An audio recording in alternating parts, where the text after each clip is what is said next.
Hey, this is Matt. Once again, what about in the video is another paid request this time for Bronson. Thank you so much for that. For those interested in requesting any type of videos, feel free to send it either directly to my PayPal or join my Patreon. Both links are down below in the info box. And this is for the film That's My Boy, which I know I had a review of this at one point. I don't know what happened to it. I really don't. But at least now this review will stick.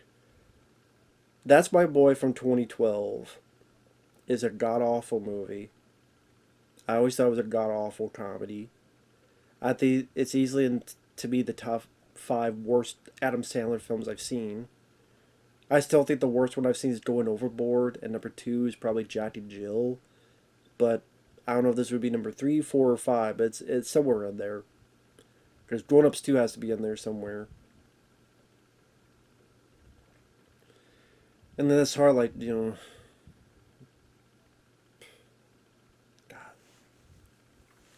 Anyway. Although I probably did a list and I probably forgot. I don't know. I mean, Hubie Halloween's really bad. Yeah, I have to put this at the top. Watch it again. I'll put this. Watch it again. If I ever did a list now, it'd be my top 5 worst Adam Sandler films. It's directed by the guy who did Horrible Bosses 2, which wasn't that good of a sequel. Sean Anders. Maybe you shouldn't direct comedies, dude. One of the things about this is they thought that an Adam Sandler, yes, R-rated, but Adam Sandler comedy, the premise should be a middle school boy impregnating their teacher. So you have this woman who's like in her 20s or 30s seducing this 11, 12-year-old kid by taking his gum and putting it in her mouth, unbuttoning her top, seducing him. There's a scene where in front of the school assembly they find him humping her on a fucking piano. And I'm sitting there going, maybe because I'm older, I'm 40. That's just, it gives me the fucking ew. Like, okay, let me ask you this. For people, oh, what's the big deal, motherfucker, you pussy? Imagine that's reversed. Imagine that this was an 11-year-old girl, and the guy was, pick a 20-year-old guy, Channing Tatum, or fucking Mark Wahlberg in his heyday, or whoever. And he was talking to an 11-year-old girl and, doing all. Never. Nope. Stop. Never. But if it's reversed, it's okay. No, it's fucked up.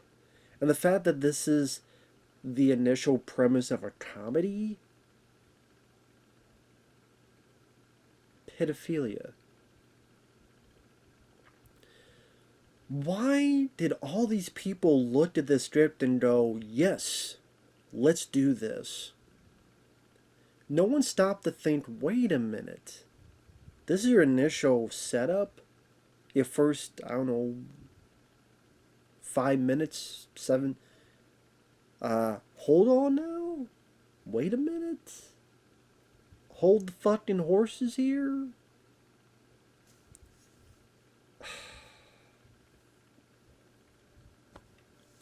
And just being, I mean, I know these films are ridiculous. It's supposed to be ridiculous, but then after finding out the crowd of kids and even some of the teachers cheer for it, and then there's there's a judgment where now the baby's going to be in custody of Adam Sandler's, his character's dad, which I'm like, there's this thing called adoption. There's this thing called, leave it up for adoption. And then this kid that went through this is going to be on Us Magazine and Teen Beat. And you're going to get famous on a positive manner for that? Maybe you did an Oprah fucking Winfrey or those type of shows. But not on the cover of Teen Beat. And I sit there go, what is this reality we're in? I know I'm not supposed to be looking at realism in these type of movies. I mean, hell, Grown Ups 2, as shitty as was really shitty, starts with a CGI deer pissing on Adam Sandler's face.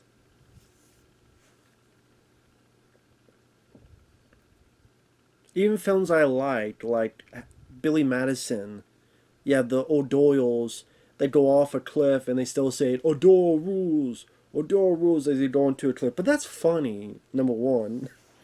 So you're not looking at realism. I get that, but I'm just sitting there going, how? There's no, the phrase "finger on the pulse." This is the opposite.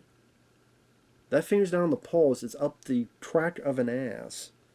And I don't even think their own ass. They're so stupid they would itch someone else's ass. They would stick their finger on someone else's ass to get their own itch. My ass itches, so I'll go stick my finger up their ass. That's how fucking stupid this fucking people involved with this is. Are, was, were, am. Jesus Christ. So years go by, and Adam Sandler owes over $40,000. And the way he talks, it's like, imagine the water boy if he's from Boston. Irritating voice. And the jokes, it's like, here's a fat stripper. She's trying to drink upside down, so of course it all falls to the ground. And he finds that his son has changed his name from Han Solo Burger to a different name. So he goes to see his son. He kind of gets this meeting with someone saying, maybe if I can meet in prison with the woman I knocked up, and then the son, and all three of us there. It's kind of this weird reunion.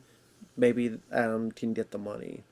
So he needs to sweet talk his son, who's getting married, goes up there. And the son is played by Andy Samberg. Now, honestly, at this point, the only thing I remember of Andy Samberg is the voice of Dale in that Chip and Dale Rescue Rangers movie, which I did enjoy. I thought it was a very fun film. It surprised me how much I enjoyed it, and I wish there could be a sequel. I would love to see a sequel to that movie, because that was surprisingly fun. I don't know if it did any business because it went streaming, not in theaters, which I thought was a mistake. It was actually a pretty good film, but again, which is too bad because that's a sequel. That's a film I'd love to have seen get a sequel. But anyway, he is there. I mean, he's him pretty much just reacting to all this ridiculousness. And when Vanilla Ice is the best fucking part of your movie, you know something is bad. Because Vanilla Ice is in this as a guy who knew Adam Sandler's character for many years. Their friendship was broken apart because Adam fucked Vanilla Ice's mom. But ultimately they get back together. You banged my mom. I didn't know it was her. You should have known based on the haircut.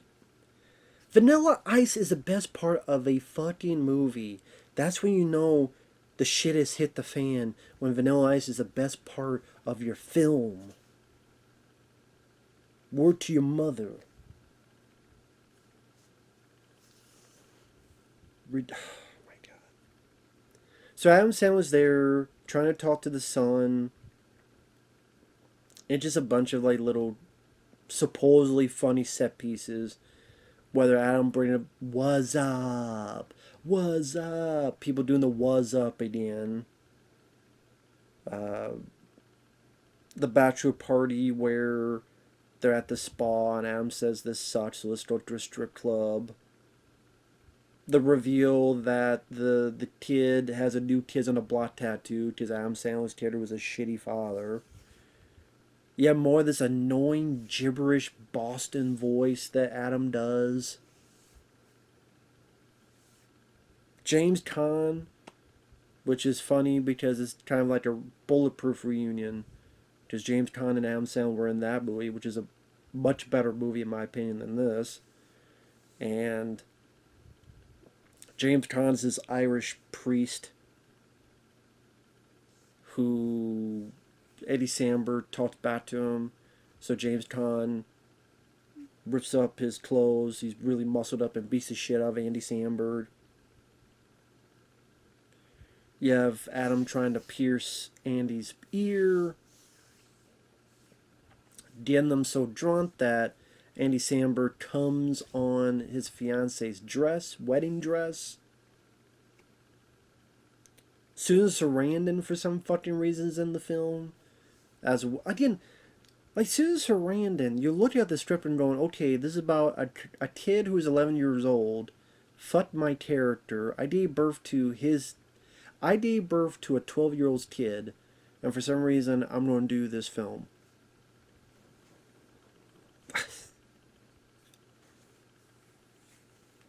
Same with James Caan. Like, James Caan, you rest in peace to him, but you bitched about Alien Nation, but you did this movie with this fucking premise?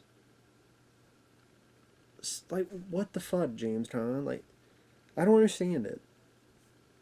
The same film that you find out that the fiance is fucking her own brother. The brother played by Milo Ventimiglia, the guy who was Rocky's son in Rocky Balboa, who's a military guy that comes back, and Adam Sandler finds out. At first thinking the woman's cheating on was this other guy, but instead it's brother and sister fucking.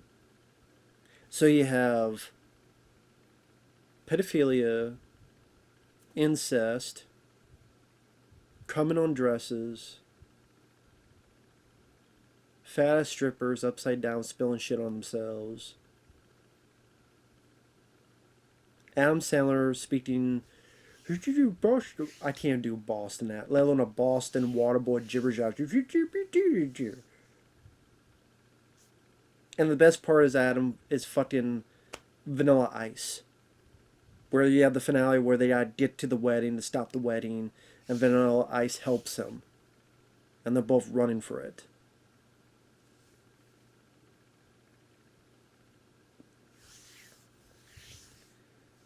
Again, Vanilla Ice is the best part of the fucking movie.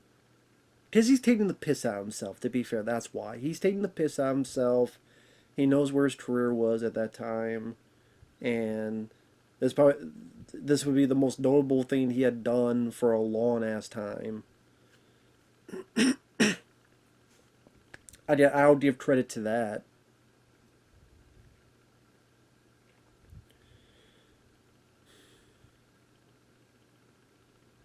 The other thing I'll give credit, there's some good songs on the soundtrack. Because Adam Sandler's films, a lot of times do populate the soundtracks with a lot of songs from the 80s and 90s that are recognizable and make for some pretty decent soundtracks. And this has a lot of good recognizable songs in there. So, there's that at least. I mean, even like Pixels, as awful as that movie is, has some nice songs on the soundtrack. But it's more like his kind of playlist he does for a lot of his movies. Might not be the same songs, but same type of songs. But I mean, there's songs I liked as well. So, but yeah, this was it was a terrible premise to start off with. Not much of the jokes I laughed at. I guess raunchy shock humor, if that's your bad, maybe you'll like this. But to me, I'm like, what the fuck is Susan Sarandon doing here? What the fuck is James Caan doing here? Andy Samberg. He was good as the voice of Dale in Chip and Dale. I don't know about him as a co-lead of this type of thing. Adam Sandler, after a point, it was like, could you go away? And he just wasn't that funny anymore. That's why the more interesting projects he does is non-comedies. Like Uncut Gems. I did not mind that basketball film he did, Hustle. Again, when he's doing something like that, that's more intriguing. Because I don't think he knows. I think at one point he knew about comedy. I do. Yeah, I like Happy Gilmore. I like Billy Madison, but I also liked The Wedding Singer. I also liked Bulletproof. Before that, before all those, I liked Airheads, that movie.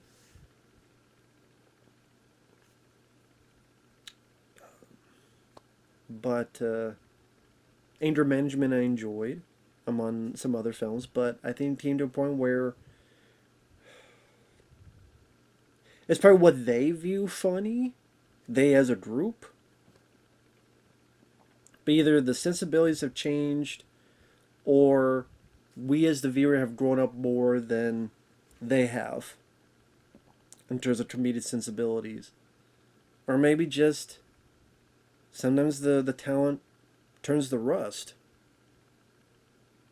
And that's certainly what it did here. So, with that said, I